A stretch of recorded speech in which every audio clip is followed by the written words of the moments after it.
ఇది కేవలం సమాచారంగా మాత్రమే భావించండి. వైద్య నిపుణులను సంప్రదించండి.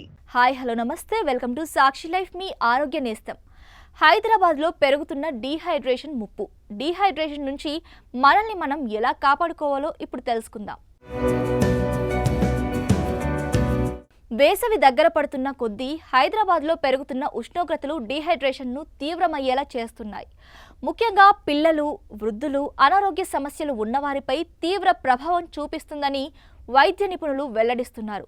సైలెంట్గా కేర్ హాస్పిటల్కి చెందిన gastro intestinal surgeon doctor B Ravinder Reddy మాట్లాడుతూ, తీవ్ర దాహం లేకుండానే శరీర ద్రవాలు తగ్గిపోవడం అనేది సైలెంట్ డీహైడ్రేషన్కు దారితీస్తుంది. ఇది ముఖ్యంగా మధుమేహం ఉన్నవారికి మరింత ప్రమాదకరం.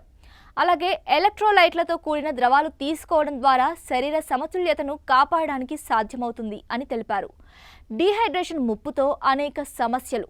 RVM medical college paediatrics professor doctor C Suresh Kumar మాట్లాడుతూ, అతిసారం వల్ల శరీరం వేగంగా ద్రవాలను కోల్పోతుంది.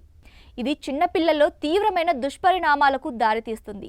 వరల్డ్ హెల్త్ ఆర్గనైజేషన్ సిఫార్సు చేసిన ఓరల్ రీహైడ్రేషన్ స్టాల్ ఓఆర్ఎస్ వాడకం వల్ల తగిన పోషకాహారం తీసుకోవడం, సరైన ఓఆర్ఎస్ తయారీపై అవగాహన కలిగి ఉండడం చాలా అవసరం అని అన్నారు. డీహైడ్రేషన్ నివారణకు సూచనలు: రోజంతా శరీరానికి తగినంత నీరు తాగడం, ఎలక్ట్రోలైట్ డ్రింక్స్ను ఉపయోగించడం, అధిక వేడి సమయాల్లో మద్యం, కాఫీ తగ్గించడం, అతిసార లక్షణాలుంటే వెంటనే ఓఆర్ఎల్ రీహైడ్రేషన్ సాల్ట్ సేవించడం.